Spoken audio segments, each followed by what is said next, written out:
Kaya sinabi dito na ang nananatiling nakakonek sa Panginoon ay nagbubunga hindi lamang ng isa, but nagbubunga ng sagana. At ito po yung nangyayari, ito po yung mangyayari. Hindi ho imposible.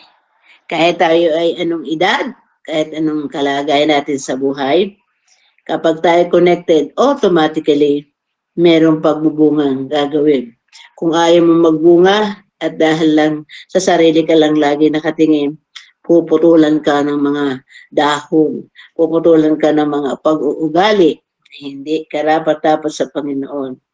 And later on, makikita na ang bunga ng isang nakakonek sa Panginoon. Pangalawa, nasa verse 7, sabi sa verse 7, kung nananatili kayo sa akin at nananatili sa inyo ang aking mga salita, hingin ninyo ang anumang nais ninyo at matutupad iyon para sa inyo. Purihin ang Panginoon. No? Ang ating mga kahilingan, ang ating mga desires, ang ating mga planong magaganda, ay sabi ay matutupad. Po, matutupad. Kasi connected tayo. Pag tayo ay ang nadaloy sa ating ano ba tawag doon? Ang nadaloy sa ating katas ay galing sa isang maganda at malusog na puno. Walang iba si Jesus Christ. Kaya very important na si Jesus Christ ay nananatili sa atin sa pamagitan ng kanyang mga salita at tayo rin naman ay sumusunod sa salita ng Panginoon. Pag tayo humiling, ay tatanggap po tayo. By the way, may tatlong kaparaanan ang Diyos. Paano tayo tinutugon? At sabi ng ating naririnig, ang Diyos ay tumutugon sa pamagitan ng pagsasabi ng no.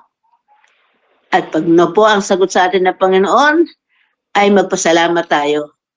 Sapagat alam ng Diyos, ito'y hindi makakabuti sa iyo. Ayan. Kaya ang yung iba, pag no, nagwawala, ayaw, di ako na ang bahala. Yan. Kaya gumagawa ng sarili niya paraan na bangyari yung kanyang gusto. But mga kapatid, ang Diyos ay laging ang sagot niya ay para sa ating kabubuti. Pag siya sumagot ng no, pagpasalamat ka. Iniaadya ka o inilalayaw ka ng Panginoon sa matinding problema, matinding pagsubok, matinding mga pangyayari sa iyong buhay na mahihirapan kang makalagpas. Ayan. Pag ang Panginoon may sumagot na wait, abay, ito isang napakahirap na gawin ng mga mananampalataya. Kasi sa panahon natin ngayon, almost everything is gusto nating instant. Isipin mo, in seconds, you can travel to the world sa pamamagitan ng ating modernong gadget na ito.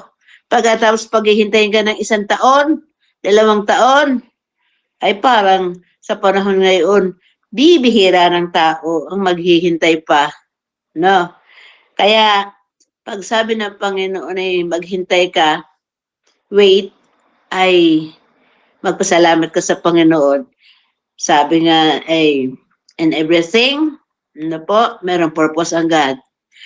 Tuturuan ka pa, gagabayan ka pa, huhubugin ka pa ng Panginoon. Kaya sabi, wait lang, at meron pa akong inaayos sa iyo. Kaya salamat Panginoon sa mga panahon na inaayos mo ako, hinuhubog mo ako. Kaya tuturuan tayo, panalangin na turuan mo ako Panginoon matutong maghintay sa iyong kalooban, sa iyong tamang panahon. Kaya ayun po, at syempre, ang tugon na yes ng Panginoon ay lahat po ito tuwa doon. Pag napaalan yung ating gusto do sa gusto ng Panginoon, yes agad yun, automatic. Ayan. Pero alinman sa tugon ng Panginoon sa atin, we should be joyful. No? We should be rejoicing. Kasi alam natin, tayo mga nakakonek sa Panginoon, alam natin yung nadaloy sa atin. Ito ang gusto ni Lord. Thank you, Lord. Ayan. Purihin ang Panginoon. So, ayun po, natutupad ang bawat kahilingan ng mga taong nakakonek, naka-abide sa Panginoong Jesus. Pangatlo po, nasa verse 8, na pararangalan ang aking Ama kung kayo'y masaganang nagbubunga at sagon kayo'y magiging mga alagad ko. Kapag tayo nakakonect sa Panginoon at tayo nagbubunga, sabi, nalulugod, napararangalan, nalulwalhati, sumasaya, ano ba? Yung mga bagay na nakapagbibigay sa Diyos Ama ng kagalakan. Kagalakan ay ang Panginoon o ang Diyos Ama ay nalulwalhati sa ating buhay. Nako, ang mga pagpapala ay darating ng masagana. Hindi na tayo mahirapan. Ang pinaka-complete picture po nito ay nasa Matthew 6:33. Sa ulo natin yan. No?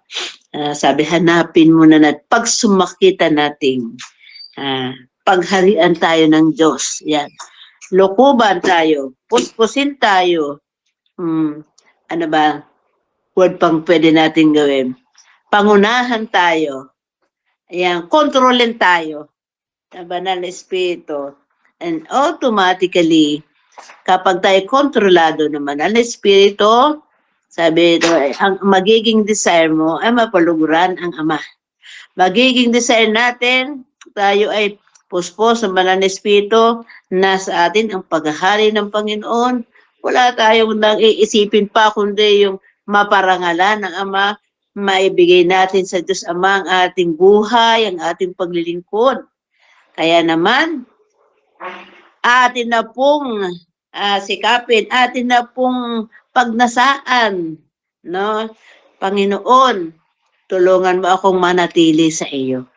At ang sabi ito, ang pananatili natin sa Kanya ay dapat ay mananatili sa atin ang Kanyang mga salita.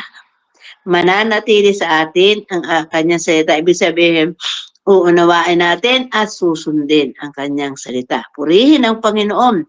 So, uli po, sa pananatili natin sa Panginoon, yung sinusunod natin ang Kanyang kalooban sa ating buhay, mga plano niya, ay magbubunga tayo ng sagana, matutupad ang ating mga kahilingan, at mabibigyan natin karangalan ang Diyos Ama. Kaya manatili na tayo. Huwag na tayong urong-sulong. Huwag na tayong magtsatsa, di ba? Nagtsatsa. Napakaganda ng pupunta ka sa unahan, pupunta ka sa likuran. Kaso lang, sa tunay na pangyayari sa buhay, huwag po yung magtsatsa tayo. Pag minsan, pauna, pag minsan, palikod. O pagka napalikod at tapilok ay siya, hindi na makakapunta sa unahan. Straightforward po tayo kay Lord. At dadating sa atin ang masaganang pagpapala. Kaya sabi doon sa Matthew 6:33, hanapin mo ang kanyang katwiran at ang lahat ng mga bagay, si Lord ang bahala. Masaganang buhay at matagumpay na pamumuhay. Purihin ang Diyos. Tayo po'y sandaling manalangin. Panginoon, maraming salamat po sa inyong salita sa amin sa umagang ito.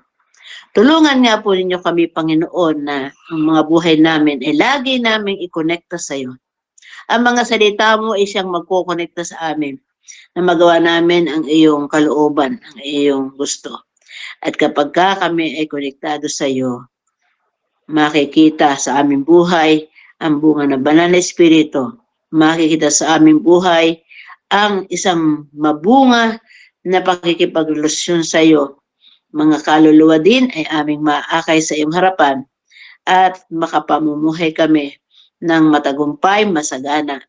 At salamat